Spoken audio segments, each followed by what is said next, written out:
خۆشەویستانی کورسات و سڵاوتان لێبێ لەگەڵ هاوکارانم بەیەکەوە پانۆڕامەی ئەم شەوتان پێشکەش دەکەین. پرسە نیشتیمانیەکان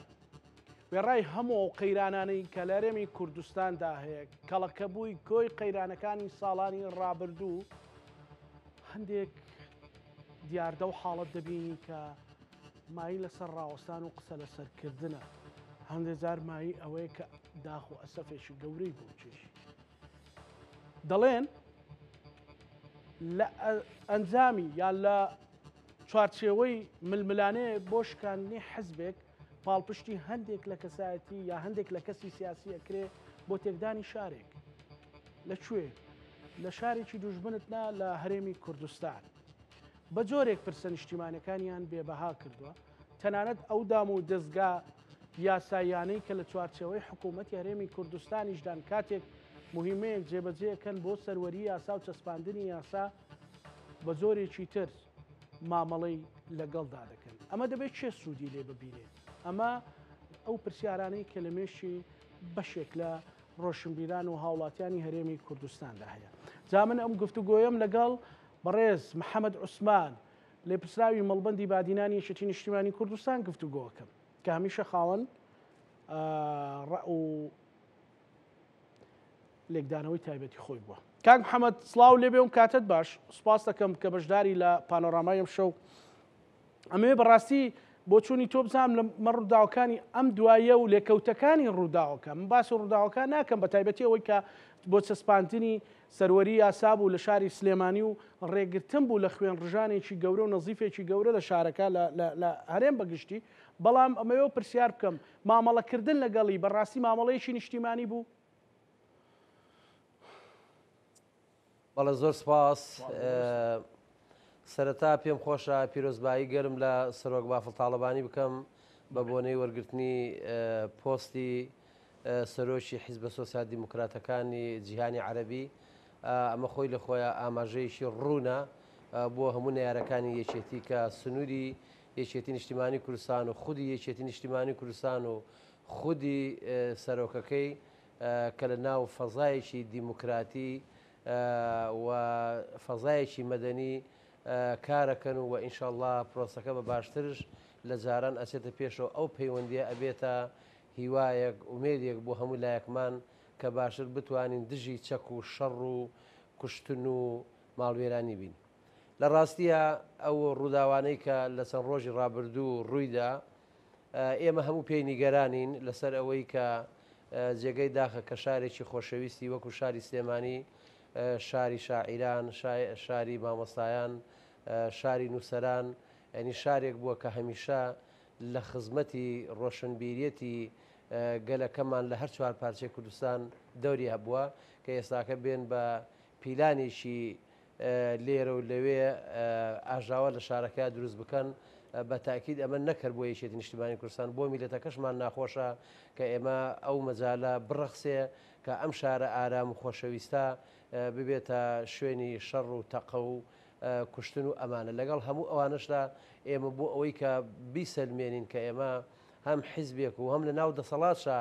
دەسەڵاتێکی یاسایی جێبەجێ دەکەین فعلەن دەبێ ئەم جۆرە کارانەی کە ڕوبەڕووی ئەم جۆرە ئاریشانەی کە ڕوبەڕووی حکومەت یانێشێتی ئەبێتەوە ئەبێ بە شێوەیەکی یاسایی مامەڵی لەگەڵا بکە. بەڵێ ئەوەی کە مامەڵی لەگەڵ کرا مامەڵەیەکی تەندروست بوو و مامەڵەیەکی یاسایی بوو و ئەبێ هەر کەسێکە لەم کات و سات و سەردەمەیە کە بێوێ ئاژاو بۆ ناوچەکە دروست بکە بە تاکید ئەبێ بە پێی یاسا مامەڵی لەگەڵا بکەیت و باشترین دلیلش ئەوەیە کە ئێستاکە ئەوانەی کە لە پرۆسەکەیان بوونە یان ویستویانە کێشە دروستکەن یان ویستویانە کێشەی بۆ دروستکەن و پێیان بکەن ئەوەش معنایەکی تری هەیە. هەموو ئەمانە ئێستاکە لە بەردەمی دادگان و دادگا ئەتوانێت ئەو کەیسانەیەک لای کاتەوە. بۆیە من دەستخۆشی لە جێبەجێکەرانی ئەو پرۆسەیە ئەەکەم کە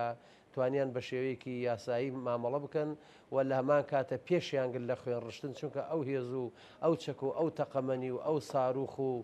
ئەو درۆنانەی کە لە شوێنەکانی ترەوە دەهات بۆ بان سلێمانی و بۆ بان شارەکە و بۆ ناوچەکە بێگومان ئەمە دەستێکی گەورەیە ئاژاوەیەکی گەورەیە و دەیانوێت کێشەیەکی گەورەش بۆ منتقەکە و بۆ میلەتەکە و بەتایبەتی بۆ یەکێتی نیشتیمانی کوردستان و بەتایبەتی ئەگەر لە کاتێکە ئەوان بیانەوێ تهدید دروستکەن بۆ سەر سەرۆکی یەکێتی نیشتیمانی کوردستان بە تاکید هێرشکردن یان بە ئامانزگرتنی سەرۆکی یەکێتی نیشتیمانی کوردستان بە یەک معنا بە ئامانزگرتنی هەمومانە بۆ یەکە ئەمە لا ئێمە هێڵی سوورە و هیچ کەسێک ناتوانێت ئەو هێڵە بەزێنێ بۆ یەکە یەکێتی نیشتیمانی کوردستان نە لە ڕابردوو نە ئێستا و نە بۆ ئایندەش ئەو هێزە دەست و کەل و پاچێ نیەکەوە دەست و پاچە نیەکەوە بتوانێت هەندێک هێزی نەیار و خەڵکی لەم لاولاوە بێن کێشە بۆ یەکێتی نیشتیمانی کوردستان دروستکەن ئێمە لە سەردەمی خۆی ململانەی بەعسمان کرد ململانەی هەندێک لە وڵاتانی ئەقلیمیمان کرد ئێمە هاوکار و پشتیوانی هێزە کوردستانەکان بووینە لە هەر چوار پارچەی کوردستانە بۆ یەکە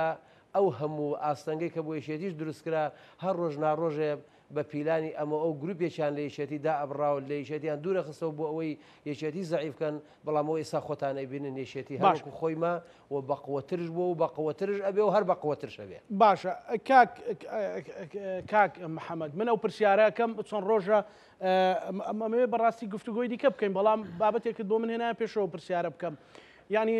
یەکێتی بەرزونزمی و سەختی و ئەوراز و نوشێوی زۆری بینیوە منکۆ ڕۆژنامە نووسە و پرسیارەکەم لە جەنابەت ئایا مامجەلال سەرۆک مامجەلال وەک ڕەمزێکی گەورەی نەتەوەیی و نیشتیمانی و هەروەها حزبی بۆ یەکێتی نیشتیمانی کوردستان پێت وایە بۆ یەکێتیەکان یان یەکێتیەکان قبوڵی دەکەن هەر کەسێک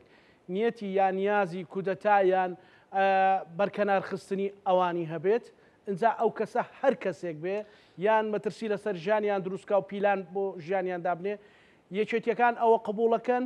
ینی وەکو زۆر جارەڵێ ئێستا دۆخێک دروست بووە خەڵک دەست و پەنجە لەگەڵ دۆخەکە نەرمەکە یەکێتیەکان لە ئێستاە دەست و پەنجە لەگەڵ ئەوە نەرمەکەن مەترسی لەسەر کوڕانی سەرۆک مامجەلالە بێ دەست و پەنجە نەرمەکە لەسەر ئەوەی کودەتا بەسەر کوڕانی سەرۆک مامجەلالە بکرێ هەر کەسێک بێت لە ڕاستیە ئێمە من وا تعبیرم بۆ سەرۆک مامجەلال وایە من لای من ڕئیس الخالید مامجەلالە جارە پێشەوەی کە هەر ناوێکتری لێ بنین چونکە زیاتر لە 70 ساڵە ڕئیس جەمال عەبدولناسر کۆچی کردووە بەڵام تا ئێستاکە عەرەبەکان ناڵێن خوا لێ خۆشبووی یان کۆچ کردو یان ڕەحمەتی هەر ئەڵێن ڕئیس جەمال عەبدولناسر بۆ یەکە مامجەلال لای من ڕئیس مامجەلالە و ڕئیس مامجەلال کارێکی وای کردووە لە مێژووی ژیانی خۆیە بەرهەمێکی ئایدیای فکری سیاسی عەقڵانی ژیری کۆمەڵایەتی سەربازی وردی بۆ بەجێ هێشتوین ئەگەر بەس ئێمە بچینە سەر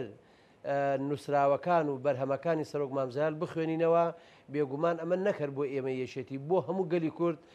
ئەتوانین بڵین ئەبێتە مەدرسەیەکی سەقافی یەکجار گەورە کە هەمومان یەک بە دوای یەکاتیا پەروەردەبین بۆ یەکە سەرۆک مامجەلال جگەل لەو بەرهەمانی بۆ ئێمە بەجێهێشتووە جووتێک کوڕی قەشەنگشی بۆ ئێمە بەجێهێشتووە کە ئێمە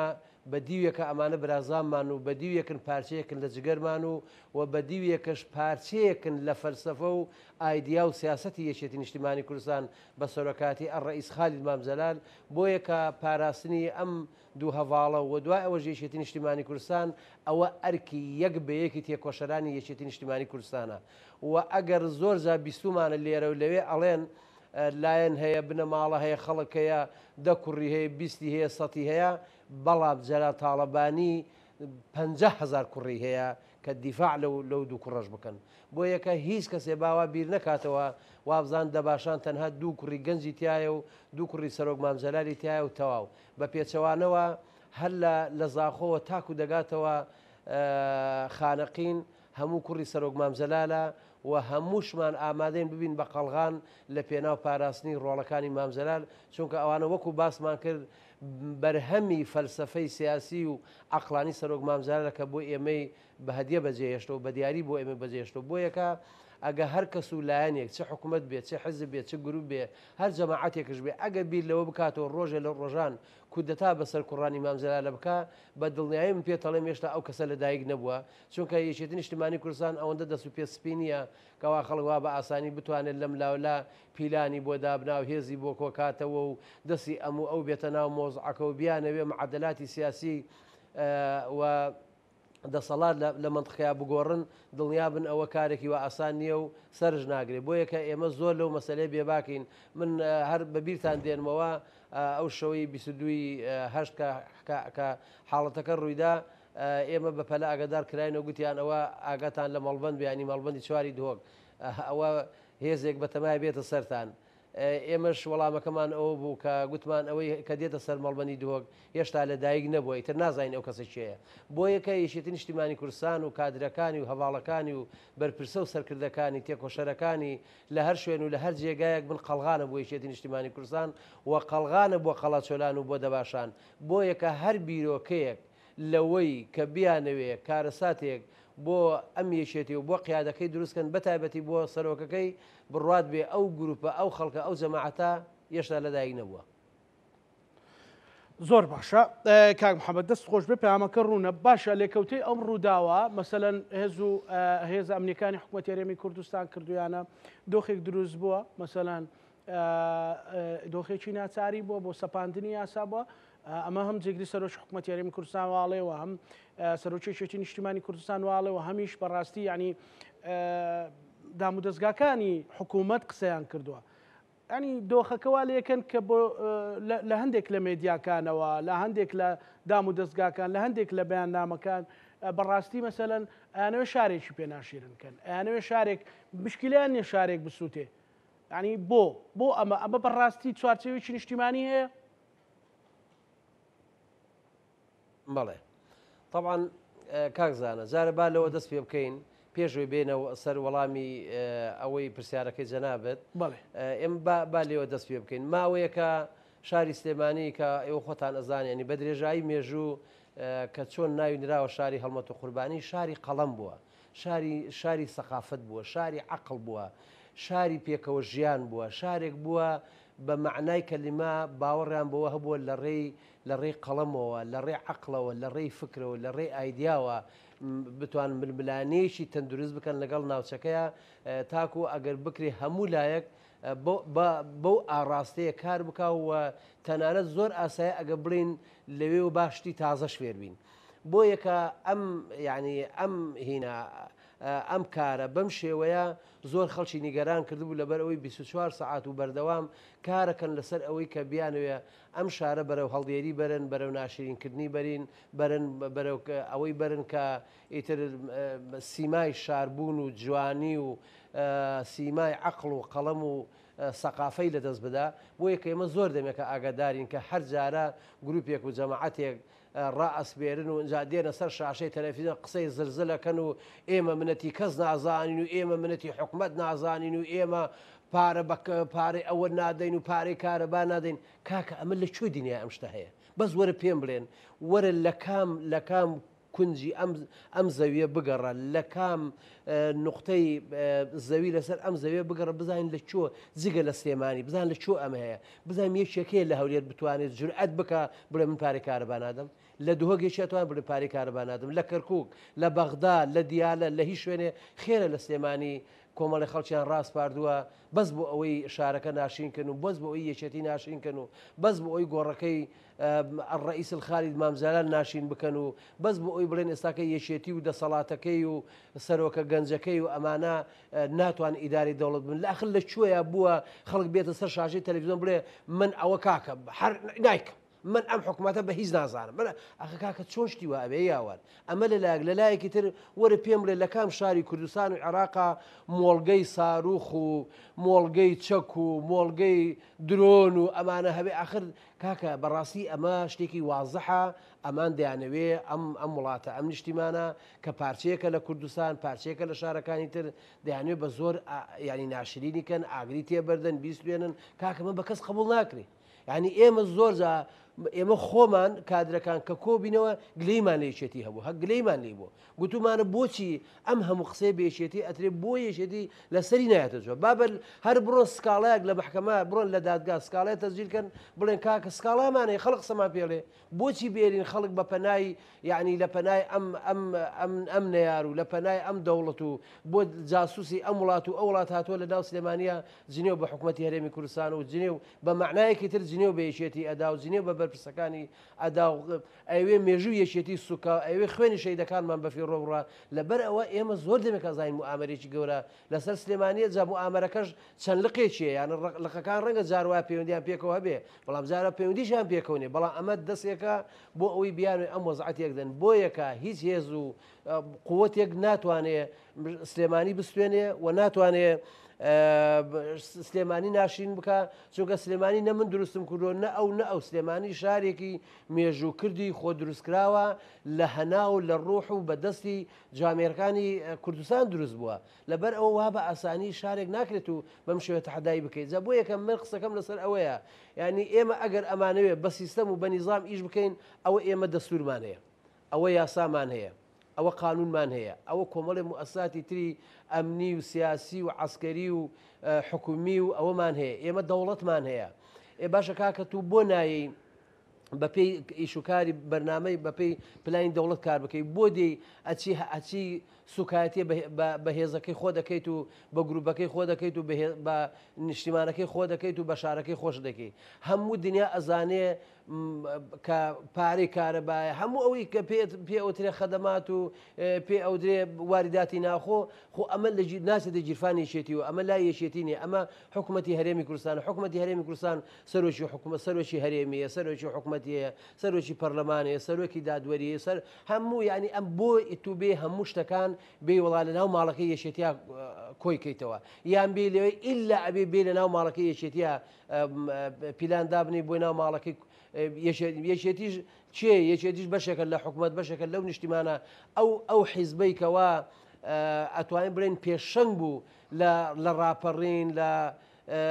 لە دروستکردنی حکوومەتی هەرێمی کوردستان پەرلەمان دەستور لەبەر ئەوە من نازانم ئەم پیلانە هەتاکەی بەم شێوە لەسەر ئەم حیزبە ئەبێ و بۆیە کە بەڕاستی ئەم حیزبە ئێمەش ئەبێ ینی خۆی گورج و گۆڵ کاتەوە خۆی تۆڵ کاتەوە ئێمە یاسامان بەدەستەوەیە ئێمە ینی حکوومەتین ئێمە دەوڵەتمان هەیە ئێمە هەر لە حیزبەکەی ئێمە دەیان وەزیر و پەرلەمانتار و جێگری سەرۆکی حکوومەتمان هەیە یعنی ناکرێ ئێمەوە بە ئاسانی دەستەوەسان دابنشین لەسەر ئەوەی کە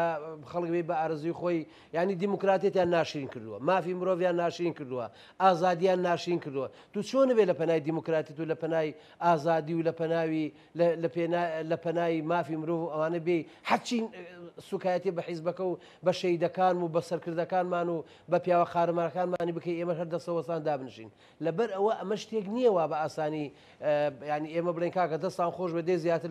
لەوە زیاتر بمان شێلن بۆ یەکە یەکێتی نیشتیمانی کوردستان و لە ناو یەکێتی کە بەشێکە لە سوڵتەی تەنفیزی حکوومەتی هەرێمی کوردستان بەڵێ حکوومەت هێزی هەیە حکوومەت دەپرسێتەوە دادگای هەیە فەرمو ئێساکەوا لە بەردەمی ئەوانەی کە تا دوێنێ ئەیانە گوت ئێمە ناوێکی زۆر ناشرین قسەیەکی زۆر ناشرین ڕووی ناو پیاوشی نییە ئەو قسەیە بەڵام خۆ هەرەبێ بیڵێن دەیگوت بە نێرەکەری پارە نادەین دەفەرم ئێستا لە بەردەمی دادگایە وان ناو سزنایە دەبا ئەلێ بزانیت چۆن چۆنی ئەوەی کە ئەو گوتی ئەو شەناشیرەکە من نامێت دووبارە سێبارێکەمەوە بۆ یەکە ئێمە بەناچاری دەبێ دیفاع لەم کیانەی خۆمان بکەین لەم دەستوری خۆمان بکەین لەم حکوومەتی خۆمان بکەین و لەم نیشتیمانی خۆشمانی بکەین ناکرێت کاکە بۆ کابراایەکی بازرگانی قەرزاری منداڵە ورتکەی بازارڕە قەرزاری خەڵکی وایە کە پیا هەر نازم چۆن ینی چۆن وجدانی دێ ماڵی وا هەیە 1 ملیۆن دیناری داوە بۆ ئەوەی کە بەشدار بێت لە پرۆژەی چاویلان کەچی ئێساکە 1 ملیۆن دینارەکەی ناداتەوە نەک حیسابشی بۆ ناکە نەک تەنانەت هەڵشێ خەڵەتێنێ ئەڵێ دیسان جاری کرد پارەی لەی سند و هەڵی خەڵەتاند ئێستا جاری کاڵێ هاوە کارتت دەمێ بڕۆ بۆ پچاپیلاند و بە بەلاش بڕۆ ژوورە و ئەمە پارەکەی توێت لەبەر ئەوە ناکرێت ئێمە هەندێک خەڵکی هەرچی و پەرچی کە دەیانەوێت ئەم وڵاتە تێک بدەن ئێمە ئەم کوردستانی کە بە خوێن دروستمان کردەوە بە خوێن نەخشاندومانە ئەو مێزەی کەوا ئێستا تو جەناب لە بەردەم تا دادناوە قسەی لەسەرەکەی ئەو مێزە کەڵەکەی خوێنی 22,000 شەهیدە کاکە خۆ ئەو مێزەوە بەلاش دروست نەبووە ئەم حیزبە بەلاش دروست نەبووە ئێستاکە تۆ کاکە بڕۆ بە خۆت حیزبەتی خۆت کە بڕۆ کاکە بڵێ من یارەکەم جوانە من خۆم جوانە من باوکم جوانە دایکم جوانە حیزبەکەم جوانە ئیشم جوانە ڕادیۆکەم جوانە تەلەڤیزۆن هەموو بڕۆ بە خۆتە هەڵدا بڕۆ بە جوانی خۆتە هەڵدە بەڵام تو بۆ دە یەقەی منەگری هەر لەبەر ئەوەی من باوەڕم بە دیموکراتێتە هەر لەبەروی باوەڕم بە سیستەمی فرەحیزبیە هەر لەبەروی باوەڕم بە ئازادیە لەبەرەوە دی یەقەی منەگری بۆ ناسی یەقی خۆ بۆ یەکە ئێمە دەبوو حدێ بۆ ئەم مەسەلێ دابنین و ئێستاکە حلێکی یان حدێکی قانونی دەستوری یاسایی بۆ ئەو خەڵکاندانرا و ئێستاکەش دادگا چۆن مامەڵی خۆیەکە بابیکە چونکە ئێمە هیچ لە خۆمان شک نابین لە خۆشمان ناترسین حەقی کەسشمان نەخوارە مافی کەسش لای ئێمە نییە بەڵام قەیران لە کوردستانەیە قەیرانی سیاسی هەیە بڵێ قەیرانی ئابووری هەیە بڵێ قەیرانی کۆمەڵایەتی هەیە بڵێ قەیرانی سەربازی هەیە بڵێ بەڵام کاک ئێمە دروستمان نەکردووە ئێمە بەشێکنین لە دروستکردن ئێمە ئەم مەسەلەی من وەکو خەڵکێکی تر مناڵەکانی من وەکو مناڵیشێکی تر کە موچە نایە بۆ هەمووی نایە کە موچە دێ بۆ هەمی دێ بۆ یەکە ئەمانەی کە ئەمڕۆکە لە ناوێشێتی نیشتیمانی کوردستان بەرپرسن مناڵەکانی وەک مناڵی خەڵک موچەی بۆ نەهاتووە ئیتر بۆ تو دێی لەم هەموو خەڵکە یەخەی بنەگری وە جگە لەوەش چەند جار بەبەر چاوی هەموو جەماوەری کوردستانەوە بەبەر چاوی ڕاگەیاندەکانەوە بەبەر چاوی چاک و خراپی ئەم وڵاتەوە چەند جار هەواڵانی ئێمە لە جەنابی جێگری سەرۆکی حکومەت و حتا جەنابی کاک بافڵش سەدان جار چوونە بەغداد بۆ موچە و بۆ چارەسەرکردنی موچە و چی ئەم شتانێکەوەیە بەڵام کاکە ئێمە لە کۆتایی وەگەی شێتی نیشتیمانی کوردستان حەلشمان دۆزیوە بەڵام دیسانەوە هەر ئەمانە هاتن گوتیان ئەوە ناوماڵی کوردوا و ئەمە وا ئەوە هەموو ئیشەکان گۆڕی بە نەوعێکی تر بۆ یەکە هەر هێز و لایەنێک لە ئێستا بەدواوە لە یاسا دەرچێ و بیاوێ تەحەڕوش بە لایەنێکی تر بکە و بیاوێ مێژووی خەڵکی تر ناشرین بکە و بیاوێ خوێنی شەیدەکانی ئێمە بەکەم تەمەشا بکە ئەوە ئەیدێنێ دادگا بەڵێ دەستخۆ کاک محەممەد بابەتێکی دیکەیە مەسەلەن هەندێک کەسێ باسی مۆڵگەی درۆنت کرد مەسەلەن شوێنی موشەکت کرد مەسەلەن لە شوێنێکی دیاریکراوی شاری هەولێرن تێیدی ئەو کەسانەکرێ ڕێگەیان بۆ خۆشەکرێ بەڕاستی بوونی ئەو جۆرە کەساتیانە بوونی ئەو جۆرە کەسانەکە هەر ڕۆژە لە شوێنێک یاری مخابراتی ئەکەن و دژی سلێمانی ینی ئەمە چ سوودێکی بۆ حکوومەتی هەرێمەیە سوودێکی بۆ قواری هەرێمی کوردستان هەیە طبعا بێگومان ئەم جۆرە کارانەی کەوا ئەگەر لە هەولێرە بێ بۆ سلێمانیان لە هەر شوێنێکی ترەوە بێ ئەوە سقەکەمەکە ئەوە جوانەکانی کوردستان ناهێڵێ یان زەعیفێکە ئاڵای کوردستان ناشرینە بێ دیموکراتیت بەهای نامینێ ئازادی ئەوە هەربی دەدواوە کۆتایی پێدێ هەموو ئەمانە لە کۆتاییشە ئەم دەسەڵاتێکی ئێستا هەیە دەسەڵاتێکی ناشرین دەرەکەوێ دەسەڵاتێکی قێزەون دەرەکەوێ بۆیە ئەم کەسانەی کە لە پشت ئەم کارانەوەن لە کۆتاییە ئەو کەسی کە لە دەسەڵاتە خۆیان ناشرینە بن خۆیان سقە نامێنێ ئیتری اعتبارێک نامێنێ بۆ هیچ پێکەوە کارکردن برایەتی پێکەوە ژیان جا بۆ یەکە من ینی گومانی ئەوە ئەکەم ئەمە دەستێکی دوژمنەکانی میلەتەکەمان بێت لە پشتی ئەم مۆزوعەوە ئەنجا ئەمە ڕەنگە بگاتە دەستی دوو دەستی سێش ینی ئەوە نیە دەست بەدەست بێ لەبەرەوە ئەمە خەتەرێکی زۆر گەورەیە و ئەمە وا ئەکاکە ینی ئێمە لە زیێتی ئەوەی ببینە هەرێمێکی یەگرتو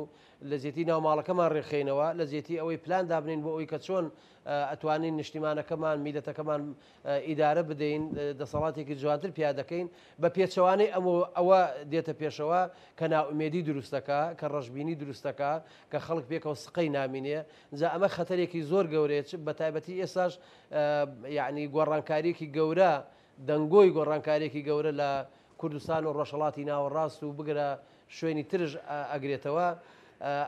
ئەم گۆڕانکاریانە ئەگەر بێ و ئێمە ناوماڵەکەمانەوە پرشوبڵاو بێ ڕەنگە میلەتەکەمان و دەسەڵاتەکەشمان هیچ سوودێک لەو گۆڕانکاری نەمینێ ڕەنگە هەروەکو چۆن ئەمریکا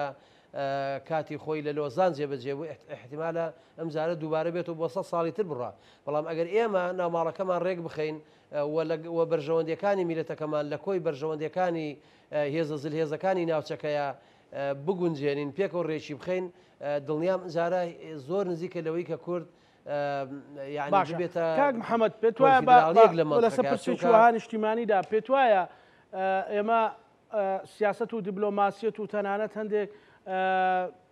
پیلانجێڕی یان ڕوبەڕووبوونەوەی پیلانجێڕی لەگەڵ دوژمنەکانمان بیکەین نیشتیمانەکەمان بەرەو پێشترەچێ و خەڵکەکەمان ئاسوودەتر بێ یان دەرونی خەڵک بەو جۆرە ململانەیانەمان دووتر بکەین و ململانەی شارێک لەگەڵ شارێک دروستکەینەوە مەسەلەن لە شوێنێکەوە درۆن فڕێدەین بۆ شارێکی تر ینی هەر بەڕاستی بە کامیان نیشتیمان پێشەکەوێت بە کامیان ڕۆحی شەهیدەکان ئاسوودا بێ. ئێمە کاکزانە ئێمە تەجروبەیەکی دوور درێژی حکومڕانیمان هەیە لە کوردستان ینی با وان هەر نەڵێن حکوومەتەکەمان ساوایە و ساوا و نەخێری ساوا نییە ڕاستە ینی هێشتا کاتی ماوە بەڵام دیسانش ماوەیەکی زۆرە ئێمە لەم حکومڕانیە ینی بەشدار بووین و تەجروبەشمان هەیە ئێمە هەر کاتێک کە پێکەوە بوو بێتین هەمومان و توانی بێتمان ناوماڵی میلەتەکەمان و حیزبە کوردستانیەکان بپارێزین دەستکەوتی گەورەمان بەدەساوردووە تو هەر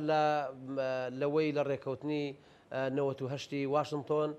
بیگرە بە دواییەکە کە هاتووە بە دواییەکە ئەوەی ئیتفاقی استراتیژی و پێکەوە حکوومەتمان دانا پێکەوە بەشداربووین لە پەرلەمانی عراق لە حکوومەتی عراق چوین سەر کۆمارمان بەدەساورد زۆر یعنی شتی ترش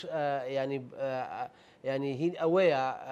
کە ئەمە پێکەوەین بەدەستی دێنین بەڵام لە کاتێکە ئەگەر ئێمە ناوماڵەکەمان پرش و بڵاو بێ یەک نەخوێنینەوە یەک لە یەک دوورکەوینەوە بە درۆن وەڵامی یەکتر بدەینەوە بە ساروغ وەڵامی یەکتر بدەینەوە نەتیجەکەی ئەمە هەموو شتێک لە کۆتاییە هیچمان بەدەستەوە نامینێ و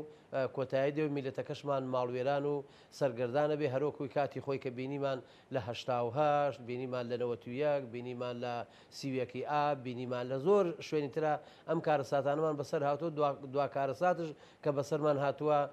ئیبادەکردنی جەماعی بڵین شنگال بووە لەبەرەوە ئێمە هیچ تەجروبەی ژیانی ئێمە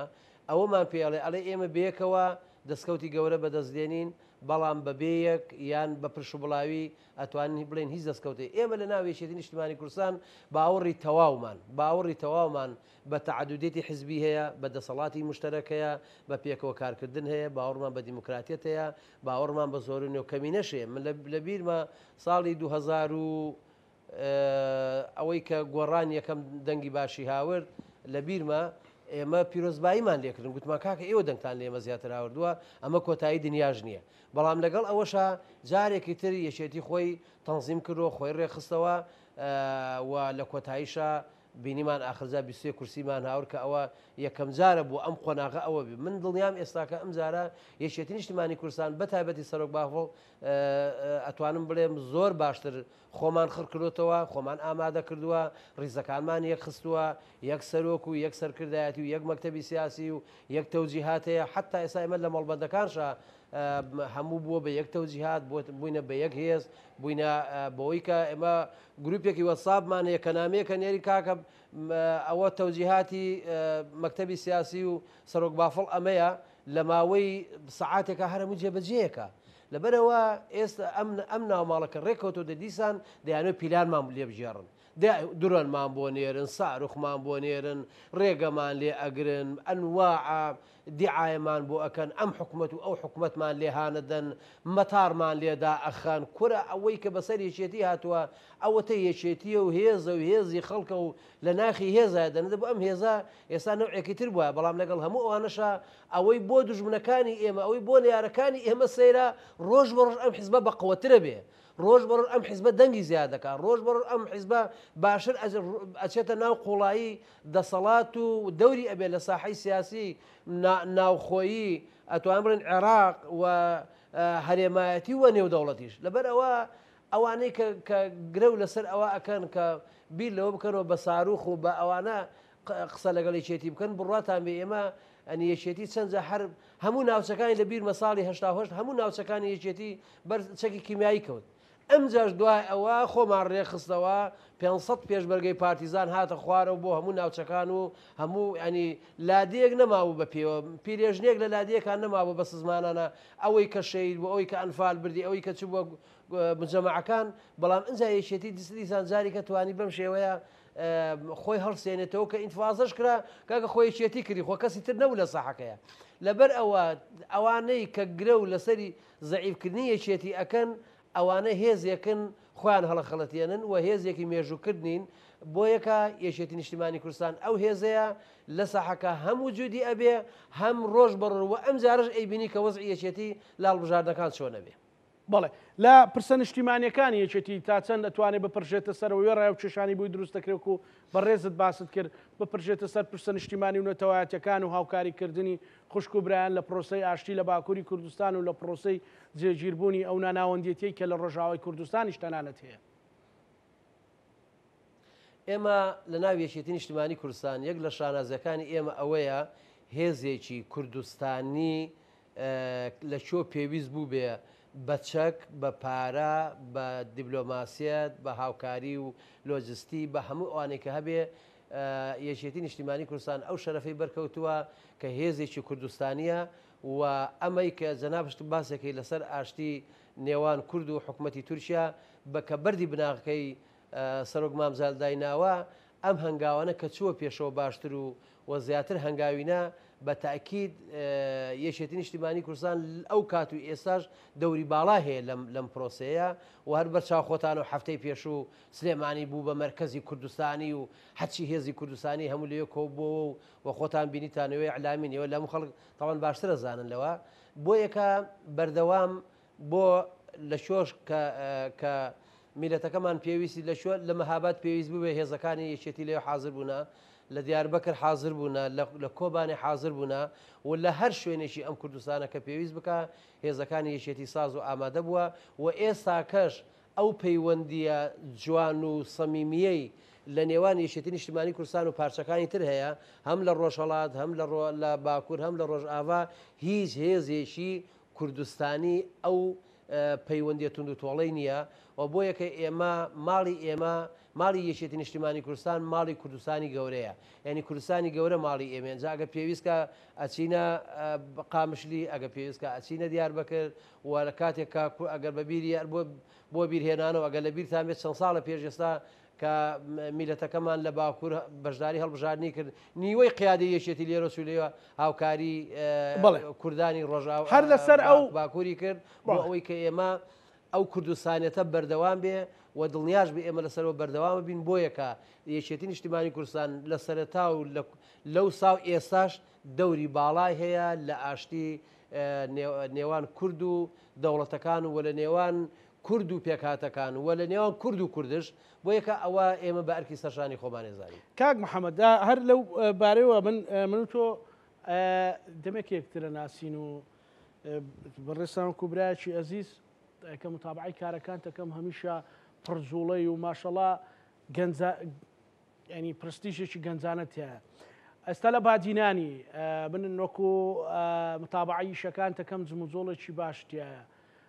دۆخی یەکێتی ئێستا لە بادینان چۆنە زۆر جارە کادرەکان مەسەلەن هەندێک جار گلەیانەکرد نیگەرانیان دەرە بڕی هەرچەندە هەمیشە یەکێتی هەوڵی جددی داوە بۆ خزمەتکردنی ئەو مەنتیقەوەی لە دەستی هات بێ